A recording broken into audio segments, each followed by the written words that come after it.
नमस्ते मित्रों, अपनी क्लासेस में आपका स्वागत है। हर विषय पर गहराई से अध्ययन करने के लिए चैनल लाइक, सब्सक्राइब और शेयर करें और वीडियो के अंत तक जुड़े रहें। धन्यवाद। नमस्कार मित्रों, अपनी आयुर्वेद क्लासेज में आप सबका स्वागत है। हम अध्ययन कर रहे थे आयुर्वेद में औषध द्रव्य परिचय सीरीज के अंतर्गत फर्स्ट लेक्चर्स में हमने सिलेबस के बारे में जाना कि औषध द्रव्य के लिए आयुर्वेद नर्सिंग या डीएनपी के लिए सिलेबस क्या है अपना। लास्ट एग्ज़ाम्स में इम्पोर्टेंट क्वेश्चंस जो आए हुए हैं, किस टाइप के क्वेश्चंस आते हैं। उसके बाद में हमने चैप्टर फर्स्ट में आयुर्वेद अवतरण, आयुर्वेद परिभाषा के बारे में जाना।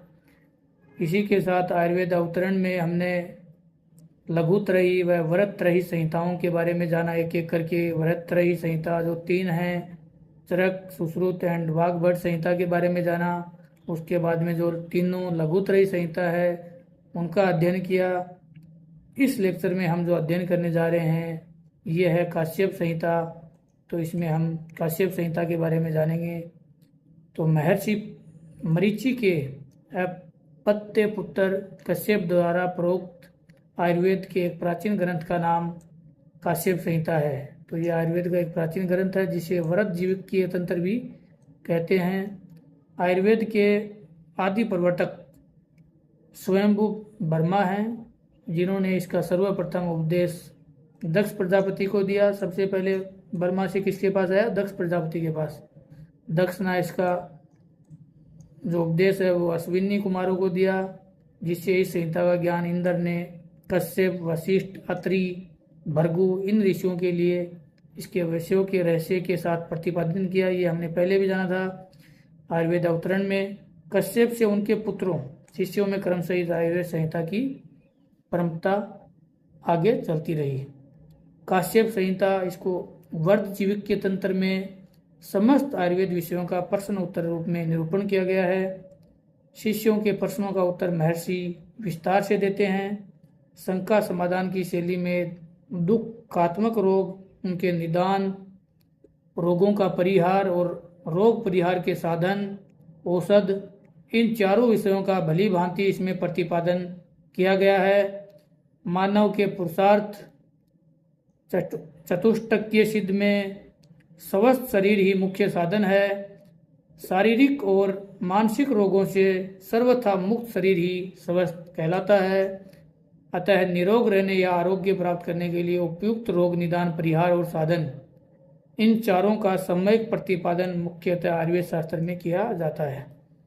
अब कश्यप संहिता है, ये चरक संहिता, सुश्रुत संहिता, भेल संहिता, भारद्वाज संहिता आदि सभी आयुर्वेदीय संहिता ग्रंथों में सबसे प्राचीन है। महर्षि कश्यप द्वारा उक्त इस विशाल आयुर्वेद विज्ञान का कालक्रम से प्रचार प्रसार जब कम होने लगा तो ऋचिक मुनि के 5 वर्षीय पुत्र जीवक ने इसका विशाल काश्यप संहिता को संक्षिप्त करके हरिद्वार के कनखल में समवेत विद्वानों के समक्ष प्रस्तुत किया था। उपस्थित विद्वानों ने उसे बाल भाषित समझकर अस्वीकार कर दिया। तब बालक जीवन ने वहीं उनके सामने गंगा की धारा में डुबकी लगाई। कुछ देर बाद गंगा की धारा के से जीवक अति वर्ध के रूप में निकले। उन्हें वर्ध रूप में देख के चकित विद्वानों ने उन्हें वर्ध जीवक नाम से अभिहित किया है। तो ये है, इसीलिए इसको वर्ध जीवक भी बोला जाता है। कश्यप संहिता आयुर्वेद की बहुत ही प्राचीन संहिता है और यह संहिता नेपाल में खंडित रूप से मिली है। उनका समय लगभग 600 ईसा पूर्व माना गया है। वर्तमान में प्राप्त कश्यप संहिता अपने में पूर्ण है। अब इसका ढांचा जानेंगे हम। कश्यप संहिता में ये जो वृहत्त्रयी संहिताओं की तरह है, इनको भी स्थानों में विभक्त किया है, 8 स्थानों में। फर्स्ट है सूत्र स्थान, जिसके 30 अध्याय हैं। निदान स्थान, जिसके 8 अध्याय हैं। विमान अध्याय स्थान, जिसके 8 अध्याय हैं। शारीर स्थान, इसके भी 8 अध्याय हैं। इंद्रिय स्थान, सिद्ध स्थान एंड कल्प स्थान, इनमें 12-12 अध्याय बताए हैं। और जो चिकित्सा स्थान है इसमें 30 अध्याय बताए हैं। इस तरह संपूर्ण काश्यप संहिता को 8 तो स्थान और 120 अध्याय के अंतर्गत वर्णित किया गया है। इसकी विशेषता में सबसे पहले कुमार भट्टे की प्रमुख संहिता है। ये संहिता बालकों में होने वाले समस्त रोगों का विस्तृत वर्णन है। इसमें युवावस्था तक सब संस्कार, बालक जो संस्कार हैं वो भी दिए हुए हैं। गर्भीणीय प्रकरण, दुष्प्रजातीय, धात्री परिचय एवं परीक्षा का विस्तृत वर्णन है। स्त्री दूध स्तनने से संबंधित जो निवारण और रोग हैं इनके बारे में वर्णन दिया हुआ है। और पंचकरण अध्याय के अंतर्गत बालकों को करने वाले पंचकर्मों, पूर्व कर्मों तथा शल्य कर्मों की विशिष्ट। तो ये ज़्यादातर जो काश्यप संहिता है ये फीमेल के लिए और पेडियाट्रिक डिपार्टमेंट से रिलेटेड है। बालकों में होने वाले अक रोग, रिकेश क्या बोलते हैं, जिसे 3 पहिया रथ का निर्माण उपयोग सर्वप्रथम इसी संहिता में प्राप्त है। विषम ज्वर, मलेरिया के विभिन्न भेदों के लक्षण, बालकों के विभिन्न अंगों में होने वाली वेदना, कल्प स्थान में औषधि द्रव्य लहसुन का वर्णन, लहसुन कल्प का विशेष वर्णन इस संहिता में है।